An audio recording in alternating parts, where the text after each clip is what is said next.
2006 সনে একটি সামরিক অভ্যুত্থান হয়েছিল, অভিনব একটি অভ্যুত্থান, যেটিকে আমরা কুখ্যাত ১/১১ বলে অভিহিত করি।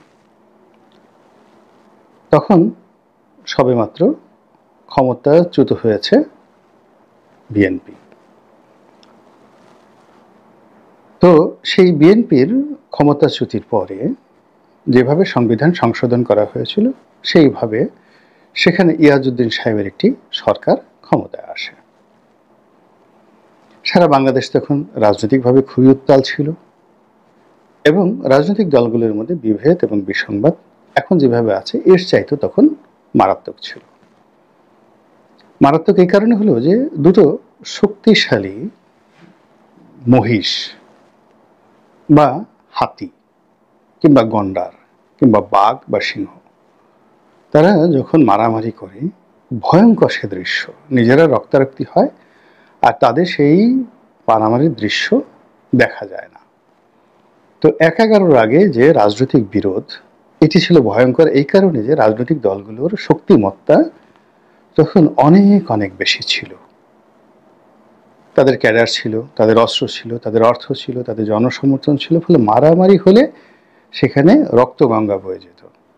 ৮০-র দশকে এটা আরও বেশি ছিল এবং এরশাদ জমানাতে যখন ঢাকা বিশ্ববিদ্যালয়ে বিএনপি এবং আওয়ামী লীগ গোলাগুলি হতো, সারা রাত গোলাগুলি হতো, হাজার হাজার রাউন্ড গুলি বিনিময় হতো এবং পুলিশ বিশ্ববিদ্যালয় ক্যাম্পাসে ঢুকতে সাহস পেত না, সম্ভব ছিল না। গণতন্ত্র এবং রাজনীতি এতটা শক্তিশালী ছিল। আবার জাসদের সঙ্গে মারামারি হতো আওয়ামী লীগের, জাসদের সঙ্গে মারামারি হতো বিএনপির, মানে ছাত্রদলের এবং ছাত্রলীগের।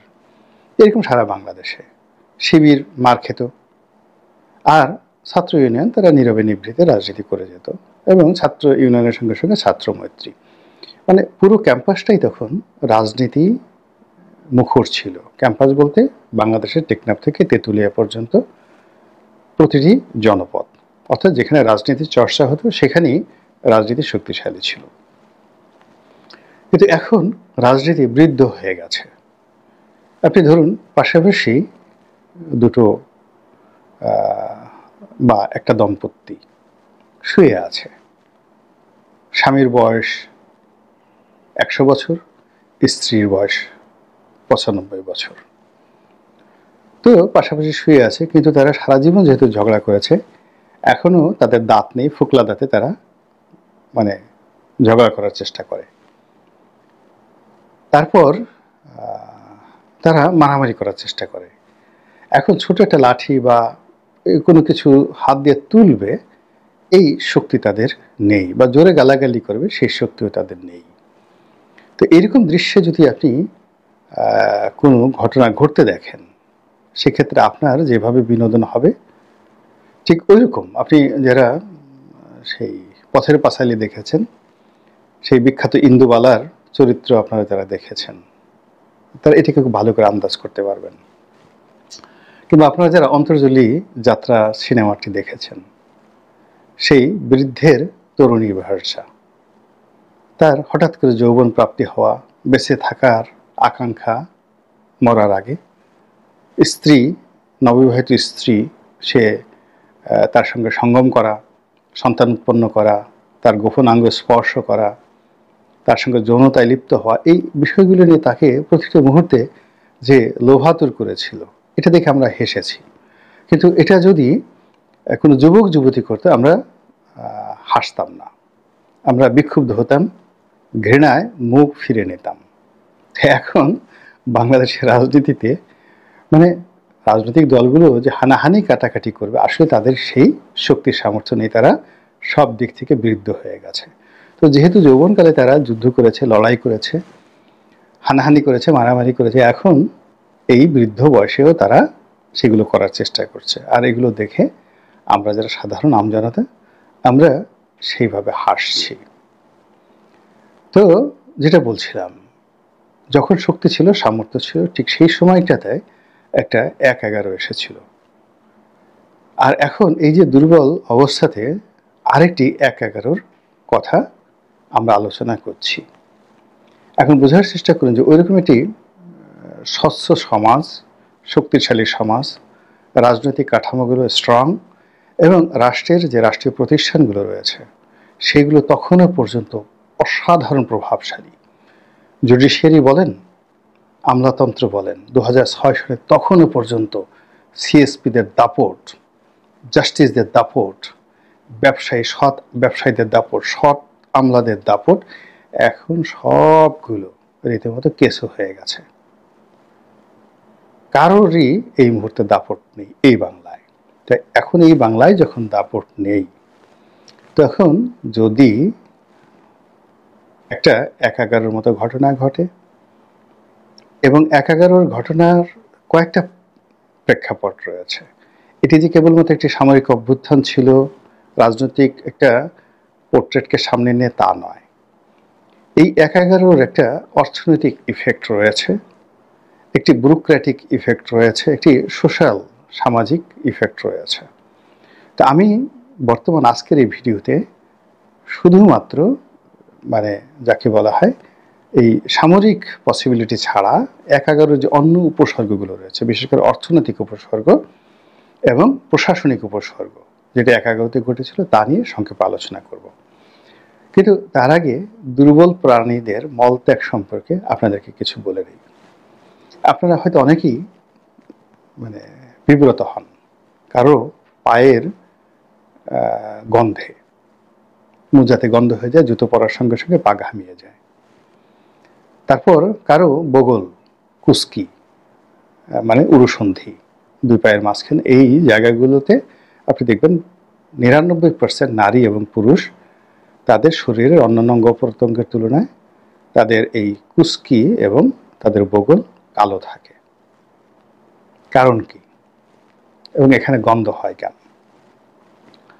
মূল কারণ হলো যে এখানে খুবই দুর্বল প্রকৃতির যাকে বলা হয় এক ধরনের ব্যাকটেরিয়া এখানে বসবাস করে, খুবই দুর্বল, মানবদেহে এসে আর দুর্বল ব্যাকটেরিয়া নেই, যারা সামান্য একটু গরম পেলে, হালকা একটু গরম পেলে ভয়ে হেগে দেয়, মলত্যাগ করে পায়খানা করে দেয়।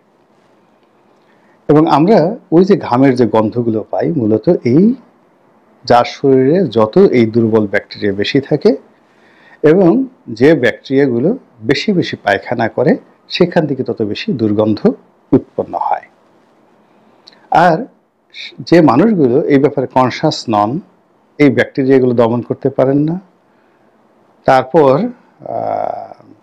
এগুলোকে পরিষ্কার পরিচ্ছন্ন রাখার জন্য যে ধরনের নিয়মকানুন সেগুলো জানেন না, তাদের শরীর থেকে ঘামের গন্ধ আসবে, বগল থেকে দুর্গন্ধ বের হবে এবং তাদের কুস্কি এবং বগলে একেবারে কালো হয়ে যাবে।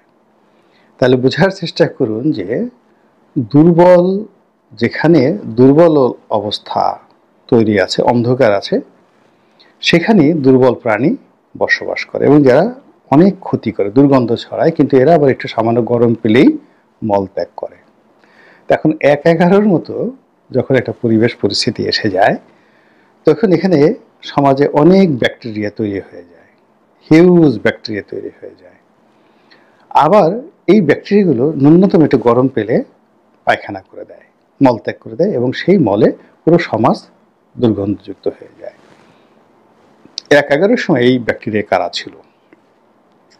এই ব্যাকটেরিয়া হলো প্রশাসন থেকে শুরু করে রাজনীতিবিদদের মধ্যে একটা দুর্বল অংশ, যাদের কখনো সাহস ছিল না, শক্তি ছিল না, জীবনে কোনো সফলতা নেই। তারা এরকম একটা অন্ধকার সময় পেয়ে রাতারাতি এক একজনে রয়্যাল বেঙ্গল টাইগার হয়ে গেলেন, সরকারি পদে বসে, রাজনৈতিক ক্ষমতায় বসে, আর এই বড় বড় কথা, এ সরকার গঠন করে ফেলবে, এ রাজনৈতিক দল গঠন করে ফেলবে, এ পুরো বাংলাদেশ দুর্নীতি দূর করে ফেলবে, ইত্যাদি ইত্যাদি নানা সব কাহিনী।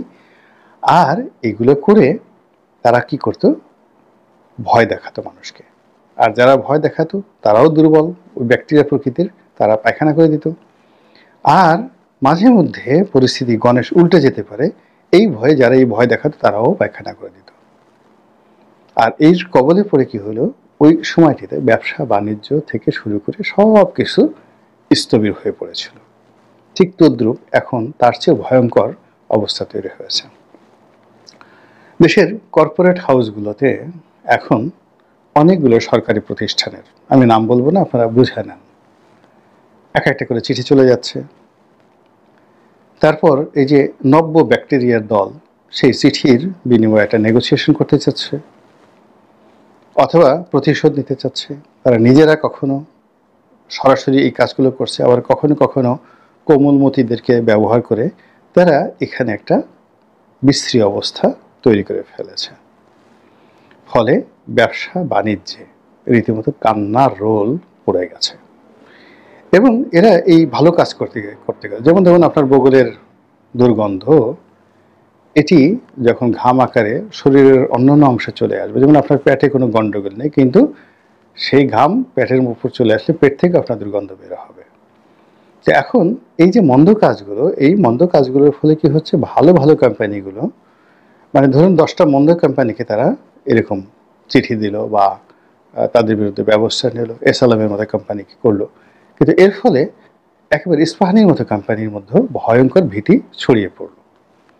বা প্রাণ আরএফএল প্রাণের মতো কোম্পানি, টিকে গ্রুপের মতো কোম্পানি, আমি জাস্ট এই কয়েকটা নাম বললাম যাদের বিরুদ্ধে এখন পর্যন্ত ধরেন কোনো বদনাম আমরা শুনিনি যে তারা এই অপকর্ম করেছে।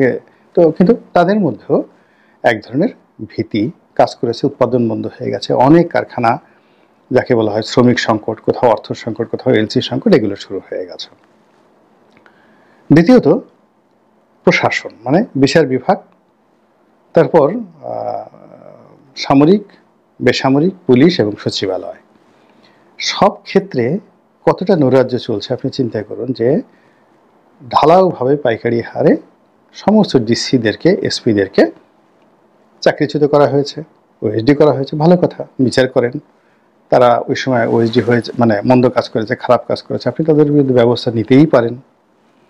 কিন্তু সম্প্রতি যেটা দেখলাম সেটি হলো যে আপনার এখানে তাদের পাসপোর্ট বাতিল করা হয়েছে।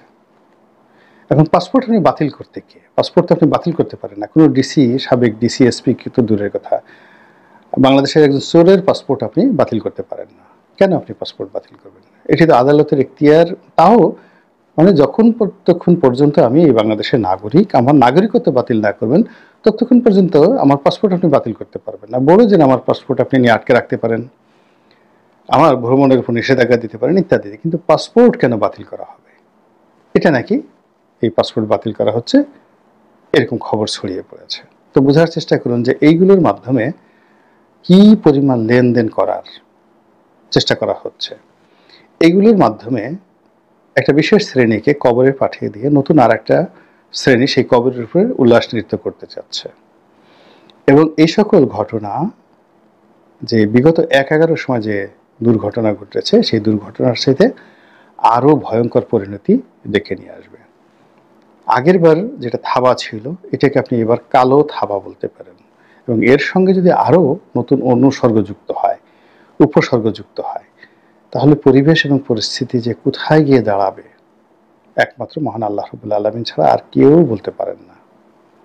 আল্লাহ আমাদের এই জাতির প্রতি সদয় হন,